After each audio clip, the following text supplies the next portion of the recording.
Well, Sam, you and I have something in common in that when we started out, we both made Super 8 films. Oh, really? And one of the big highlights for me was always taking my movies to student film festivals and showing them in front of people. Now, Absolutely. didn't you once show one of your Super 8 films to an audience and there was only one person in the crowd? Yes. Uh, we had a student film organization at Michigan State University, my brother and my buddy Rob Tappert. And one of the movies we made, a terrible movie, I had invested all my money in that I had made working throughout the summers in high school, called It's Murder. It was a comedy. And it was so bad that the first week, like 20 people came. The second week, nobody came. And I remember one week, third week, I was showing it. There's one guy in the audience. So I'm showing the movie that I worked really hard on. This is the negative. I spent all my life savings on it. And halfway through the movie, the guy throws up his arms and says, "This sucks." And he walks down out of the theater, and I hear his feet echoing. And I was a projectionist, and I said, "Well, don't you want your money back?" "Yeah, keep it." And so I had his $1.50, but as that door slammed, I was left alone with the movie. And I couldn't take the film out of the projector. I remember thinking, do I rewind the movie 30 minutes, or I guess I'll watch it. So I don't know what I decided to do, but it was a very sad 40 minutes watching the rest of that movie, alone in that theater in the darkness, thinking, I got to make better movies than this because I can't live like this. It's just too awful. I guess every filmmaker has their miserable points. I've always been fascinated with sequel potential of movies. Darkman, I thought I was waiting for a sequel to that movie. Was it intended that there would be sequels to that film, or what was the game plan there? Well, we wrote it like a comic book, and comic books don't really have definitive endings for their characters. They just go on. And I thought that was a proper ending for that character. Justice was finally done by his hands. He really couldn't go back to the woman that he loved because he was somebody else now, even if she was willing to accept him for himself.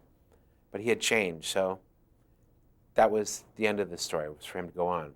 There could be sequels. In fact, Universal Pictures has made some sequels made for video market, and I'm not sure when they're coming out, but I know that they've made them and they will be coming out. I'm not really a gun enthusiast, but I've never seen guns presented the way they were in this film. I mean, as almost as objects of art. Now, those aren't guns you really just get off the shelf. Now, how much research and how much who do you find to find those guns? Well, the writer did quite a bit of research, and I was very lucky to work with a fellow by the name of Thel Reed, the fastest gun in the West. He's literally clocked at being the fastest single-action quick-draw champion. But he helped me with those guns, and we would have gun shows. He would show me possibilities, what he could do with this trigger, how he could shave off a trigger guard for a quicker draw, how he could take away a wooden handle, and it could be cast in silver if you really loved the gun. And this is a movie about gun nuts, really, just not modern gun nuts. This is gun nuts back then. And it was a very interesting time for guns because after the Civil War, around this time, they were converting from the ball and cap type of guns, where you actually had to pack the powder, even though it was a multi-shell revolver, to I think you call them either a cartridge or a bullet, I'm not sure which, bullet revolvers, where you actually take a completed bullet and put it in the gun.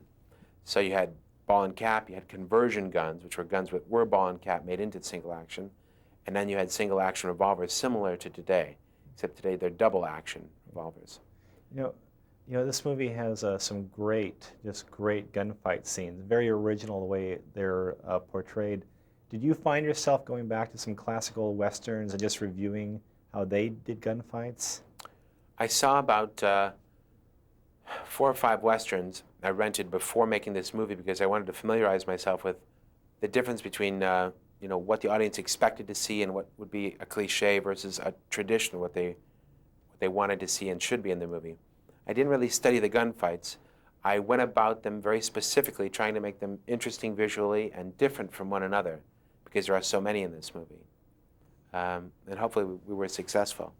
One thing I especially loved was the music. It was it was dramatic, and at times it had that parody thing. How much fun did the musicians have, and you have in the scoring stage for this? Well, I was really lucky. I got to work with Alan Silvestri, and I'd always been a big fan of his work. He did the soundtracks for the Back to the Future movies and Forrest Gump and a number of other films. And he really knew we had to tip our hat to those older pictures, but finally that this was an original work and it had to find its own sound. So he found a very good sound for Sharon Stone's character. It was a true, she is just, clean, slightly sad sound. And for Herod, when Gene Hackman came on the screen as a bad guy, boy, the theater would tremble. And he'd reach these high notes that were very unsettling. And he had a lot of power with the woodwinds, and very moving. So he really embraced the movie with the musical themes and gave it a richness, and Alan Silvestri really provided the soul to the movie through his music, I thought. And one final question. I really liked Sharon Stone's portrayal in this, in that they didn't seem to clutter up the story with a lot of other things. But since it is a Sharon Stone film, was there ever any pressure from outside sources about her maybe doing more explicit scenes? Did you have to face that at all? More explicit scenes? No, there was never really what this movie was about. This was more about sexual tension and about not showing nude scenes. It's about cold glances and quick draws and hot tempers, you know. It's a real modern take on the Sergio Leone westerns of the 60s. And they never were really about sex.